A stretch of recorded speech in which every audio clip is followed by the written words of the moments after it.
second thing I'm seeing is how I'm helping buyers structure their deal so that the seller really has to take a long look at the way the buyer, is coming to the table and saying, I'm ready to buy your house, let me show you how.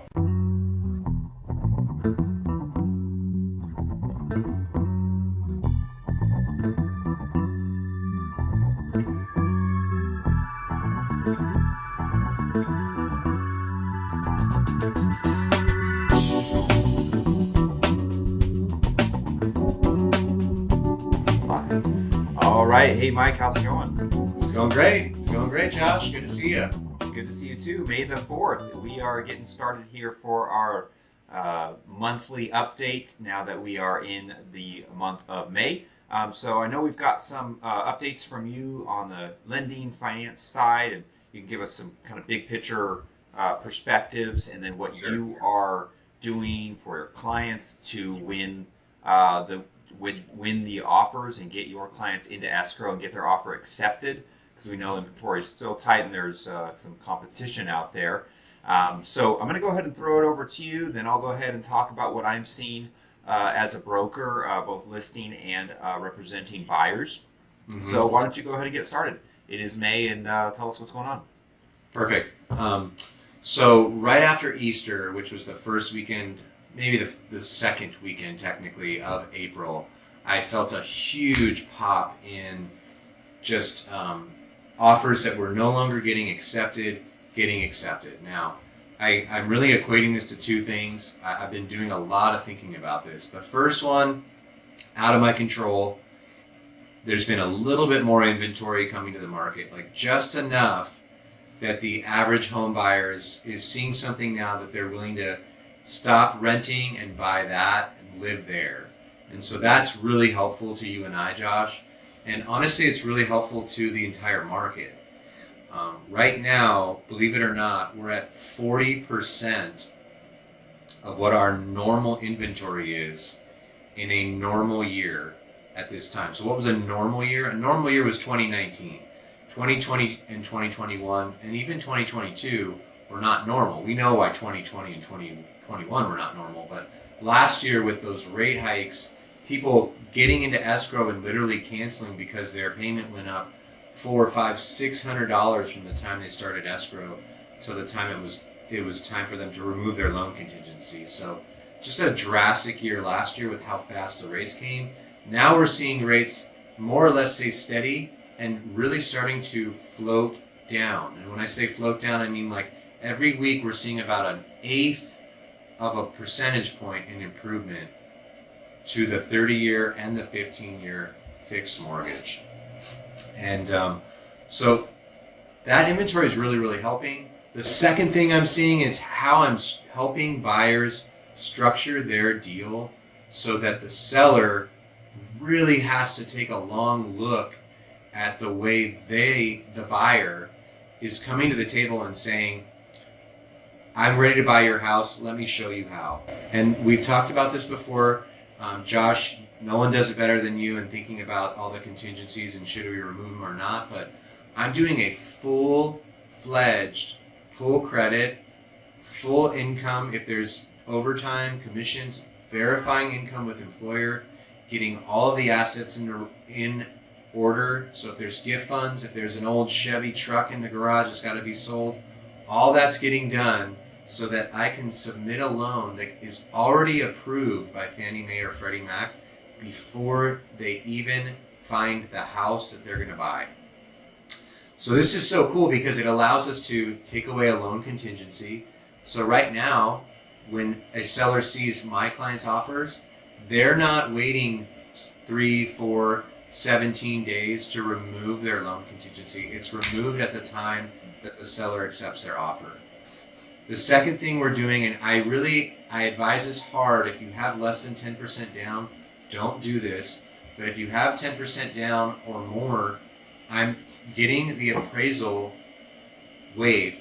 I'm asking for them to remove their appraisal contingency.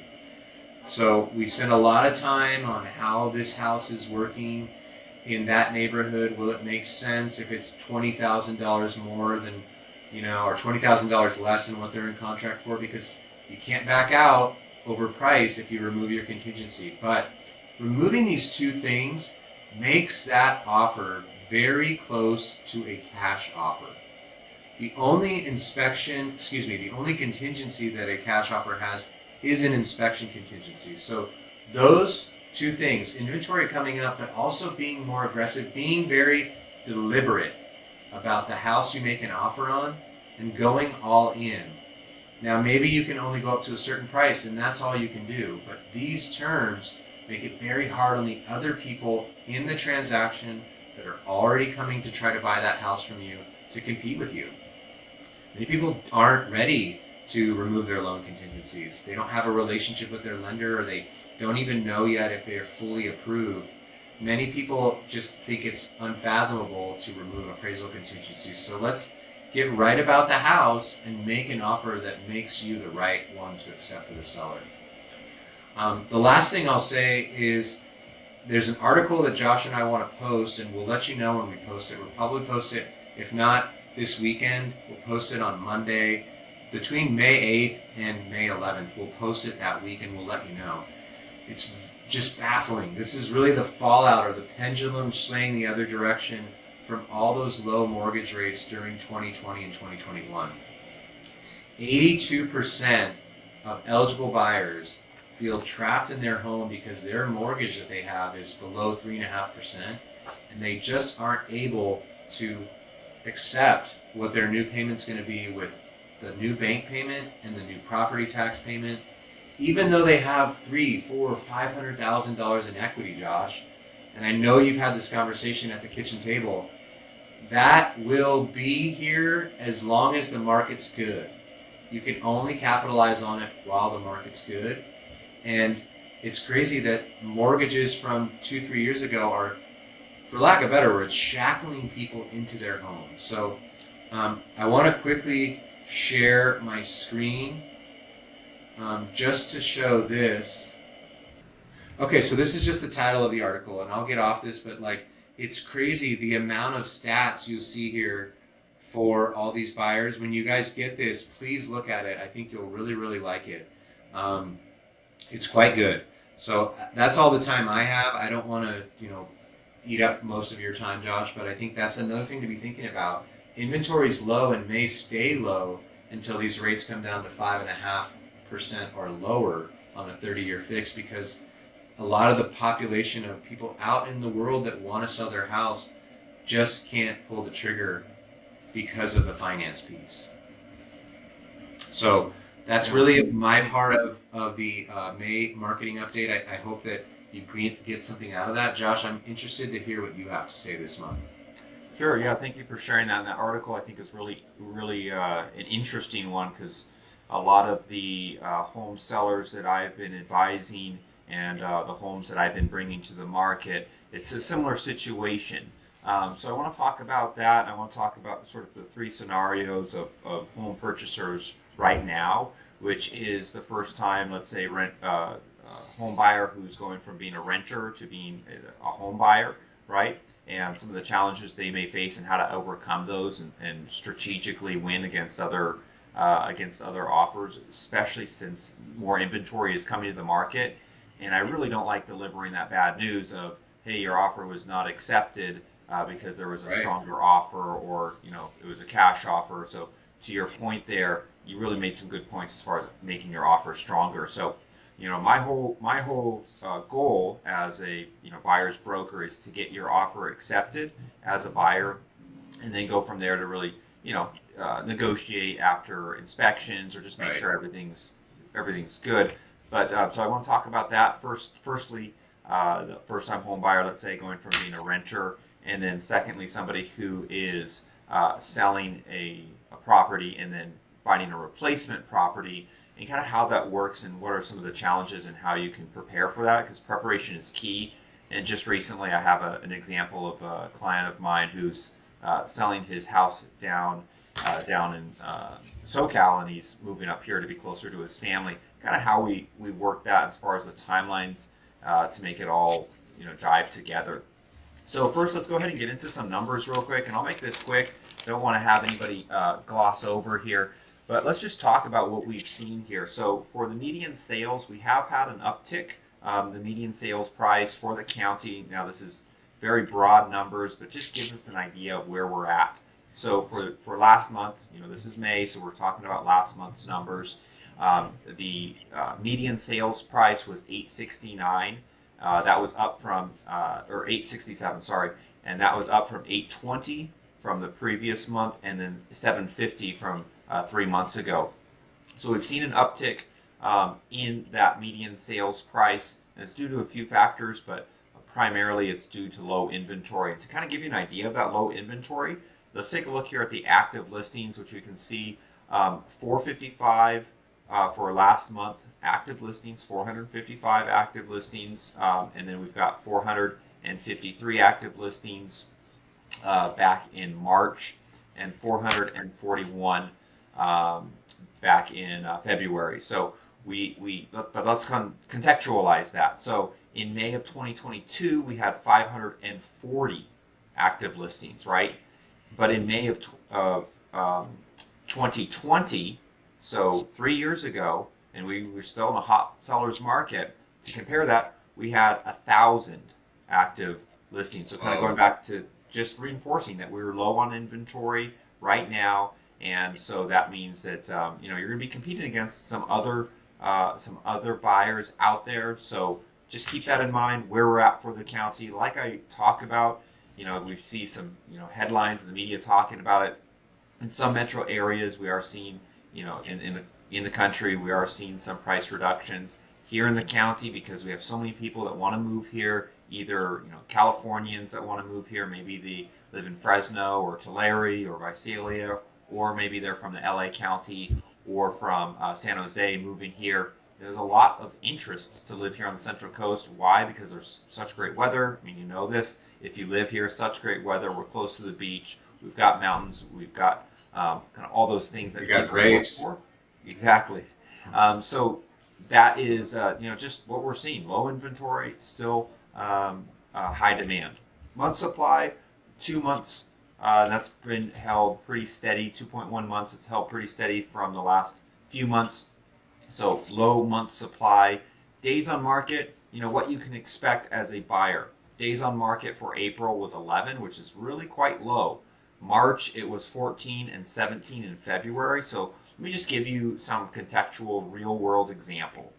So I listed a property in Atascadero, and we brought it to the market at an attractive price. And so it garnered a lot of attention. I did an open house on the weekend, probably had 15 different groups come through, and we received an offer the same weekend. So within 2-3 days, we received multiple offers, and we went quite a bit over asking price, not significantly, but over asking price. And so it kind of gives you an idea of that you need to act quick if you do see that home that you like. You need to get in there right away. I just recently put another property in escrow representing the buyer, and it's a contingent sale, so needing to sell.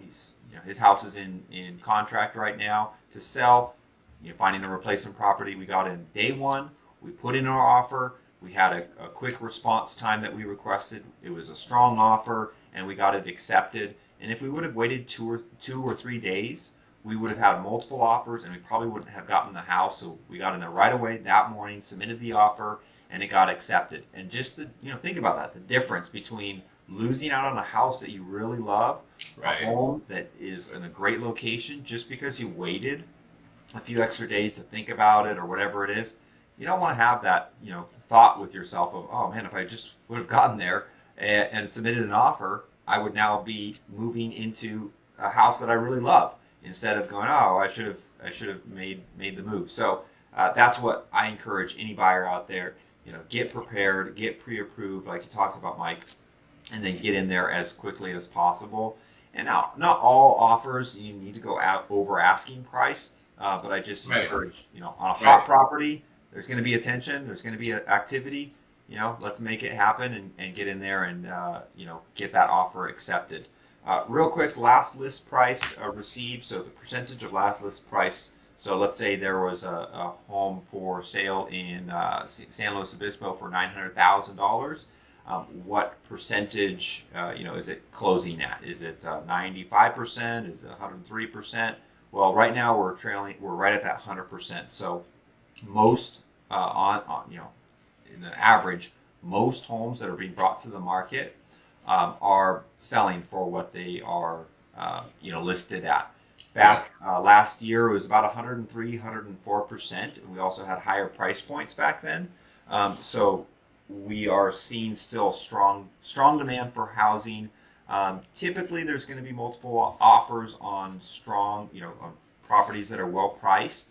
So just being prepared for anybody who does reach out to us and start that onboarding process of becoming a buyer client, which we still have room for, and we try and keep that. Personally, I think that it takes time and attention to really correctly offer the kind of service as a real estate broker. So we still have room though for buyers, and I would encourage that preparation. Preparation is really important. I think, Mike, you made a great point there as far as getting the pre-approval, not just pre-qualification. Get that pre-approval, get ready, understand your criteria, and then let's go get you that home so that your offer gets accepted and that you're not sitting by the sidelines all the time waiting for that perfect home that never comes up, and then when it does come up, you're not prepared for it and you miss out and you're going to be a lifelong renter, whatever your situation is. We don't want that. We want you to be able to get into the home that you want. So a lot of numbers there. Hopefully that all makes sense, but the big theme is we still have low inventory here on the Central Coast. We still have relatively high demand. I anticipate in the future that we're going to be seeing some more inventory, especially to that article's point, if we see a reduction in the interest rates. Yes. If we're at 6.5% versus 5.5%, that's a big difference. We're still able to negotiate seller credits to pay down that rate, seller credits to pay down closing costs. We're still able to negotiate, once we're in escrow. So it's not like it was last year where that was really very difficult to obtain and negotiate. So we're a bit more of a normalized market, but I think the key is if you're a buyer, whether it's your first home or your retirement home, to be prepared, be proactive, and like I said, we keep our clients limited so that we can respond quickly and get out there for a showing if need be, so that you're not waiting too long to get that scheduled. So that's my update on this end as far as what I'm seeing out there in the field. Excellent. Okay, guys. Well, listen, as you know, an easy way to get in touch with us is by clicking this link down below in the body of the mailer this month. You can complete a quick 90-second survey that comes to both Josh and I, and we have a little bit more understanding of what you're looking for so that Josh can tailor his approach, start sending you listings in just the towns or just the zip codes you want to live in. And then I can reach out to you and we can start strategizing a plan for you to be ready to buy when that property pops up. Thanks for your time this month. I don't think there's anything else. Is there, Josh? Yeah, just the last thing is if you're watching this and you're not looking to buy right now, but you know somebody who is, our business really is fueled by referrals. We really take great pride in taking care of our clients and really offering the best service that we can and really treating you like family and continuing that what we call VIP service, VIP client down the road. So when you do purchase a property, we'll continue to offer a annual update to kind of give you an idea of what kind of equity you've got in your property and give you ideas on what you can do to improve that equity and increase it. So we want to make sure that you know that, and if you do have somebody that's interested, we'd be happy to sit down with them and see if we're the right fit for them.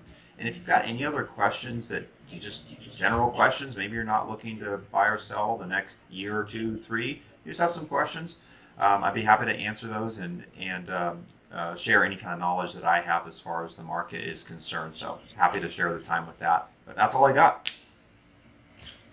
Wonderful. Okay. Signing off. Till next time.